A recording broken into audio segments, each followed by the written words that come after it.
So, guys, I'm going to talk about the April 9th card. I'm going to break it down into a few sections, maybe two or three, and talk about the various fights that are involved on the card. I'm not going to actually talk about Conor Benn or Ohara Davis or those sort of prospects. I actually think Ohara Davis is actually going to win. He's going to win an English title, and he'll probably move up pretty swiftly. I know he's been calling out Romeo Romeo. So yeah, that's going on in the background as well. So us hardcores will probably know what's going on with O'Hara Davis and Conor Benn's just coming out, and I think the odds are 1 to 100, so it'll probably be a journeyman that's easy to knock over possibly. So I'm not going to discuss them. Just put my thoughts out there. They're both probably going to. I'm pretty sure going to win. So I'm going to talk about the main other fights on the card. I'm going to talk about firstly George Groves versus David Brophy. I've seen a bit of David Brophy, enough to make a calculated judgment on it, and I think he's very basic. George Groves for me, he's just very explosive, very quick. He punches very hard, and for me, David Brophy's never been in with this caliber of opponent. For me, I can't see Brophy. I know he's undefeated, and he's coming in with confidence. I can't see him troubling George Groves at all. He has one KO, so it suggests he doesn't have a lot of knockout power, or one punch knockout power even. But it suggests he probably doesn't have much in the way of the power department. So um, I'm pretty sure that George Groves will win this fight. As far as I know, it's at 168 with the WBA international title on the line. So, as a title fight, it would have to be at the super middleweight limit, which is 168 pounds. What is the most interesting out of this fight is how George Groves will look. Will he make them wait comfortably? Will he gas after 5, 6 rounds if it goes that long? How will he look at the weigh-in? Will he look drained? And that will be the most important thing. As Boxing Gossip actually pointed out, and I was going to point out in this video, um, the De Luisa fight was actually at catchweight. I did find out a couple of days beforehand, but the De Luisa fight was at a catchweight of 172, I think it was. The pounds, the extra 3 4 pounds did help George Groves. He looked much better at the weigh-in, but also in addition to that, he actually looked better because I think the training he's doing is much better with Shane McGuigan, and Shane McGuigan does get his fighters into tip-top shape.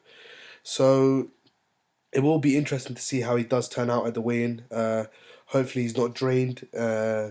He's a good fighter. He's a really solid fighter. People will come out in their flocks to see him. He's still a big name. So the loss to Jack doesn't really hurt him, but it makes people wonder if he will get another world title shot and who it will be against. As he's going down this WBA international title route, I hope he'd go down the WBA route. Felix Sturm's the super champion. He's probably the most beatable out of the four champions. De Carolis is the regular champion. I'd like to see George Groves pick up a legit belt. If not, he could go down the Arthur Abraham, Gilberto Ramirez winner route. If Arthur Abraham does win, he could get a fight with him, and it's pretty easy to make with the Sauerland brothers promoting them both. So yeah, onwards and upwards for George Groves. For me, he wins this fight possibly by about fourth round, fifth round stoppage. I just think he has too much for Brophy. Brophy will be game, but don't think he'll offer too much to disturb George Groves. The next fight I actually want to talk about is Jamie McDonnell, probably. Jamie McDonnell, yeah, he's facing Juan Rosas. Rosas has actually beat some decent opposition. I understand he's moving down or moving up a weight class. I think he's moving up a weight class from super flyweight. He's actually beat Solani Tete, which is interesting. He's beat a few names as well, so you know he's not there to roll over. Um, Probably way past his prime, but I'd expect Jamie McDonald to get a points win here and defend his WBA regular bantamweight title, and a potential with the super champion Payano is a distinct option. Also, rematch with Lee Haskins, the IBF champion, is a real option as well. So there's some other good fighters at the division as well, and Sama Moreno is there. Shinsuke Yamanaka's there.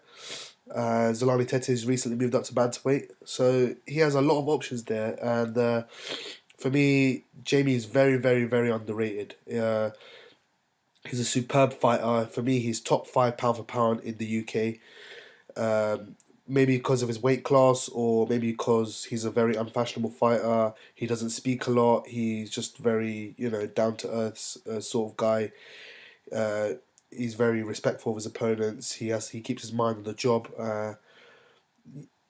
So I don't think he actually gets the exposure and the credit he actually deserves. He went over twice to the States, beat a really, really, really good fighter in Tomoki Kameda. They actually touted Kameda to be the best at bantamweight, so he's probably beat one of the top three or four, I'd say, bantamweights in the world. It's a shame he couldn't get the WBO title. They wouldn't sanction it as a unification fight, but he got to go over there and make some good money as well. So it worked out well for Jamie. As for where he goes next, if he does win this fight, a move to super bantam, or as the potential fights at bantamweight, Haskins, Payano, Yamanaka. There's plenty of opponents there, so we have to wait and see with that. Guys, I'm gonna cover the Lee Selby Eric Hunter fight. I'm gonna cover the AJ Martin fight, and there's another fight on the card. But I'm gonna cover all of them in a separate video. Oh, sorry, Brian Rose, Matthew Macklin. I might do that in a separate video. So I'm gonna cover all these fights for you. As I said, for me, it's Jamie McDonnell points win, and it's a win for George Groves via stoppage, early stoppage before 6. Anytime before 6, I'd say I go with 4. But I have a tendency to get these predictions wrong, but some of them I do occasionally get right. I have about 50-50 at the moment, but yeah, those are my thoughts on those fights, and I'm gonna cover Rose Macklin, Selby Hunter, and AJ Martin in a separate video or videos. So yeah, comment your thoughts on these two fights. Let me know what you guys think. Who do you think is going to win, and the method of winning. Please give the thumbs up if you enjoy the video. Subscribe and share so it gets out to a larger boxing audience. And yeah, anything else, tweet me, PM me, however you feel comfortable to do that. And yeah, take care guys, and peace.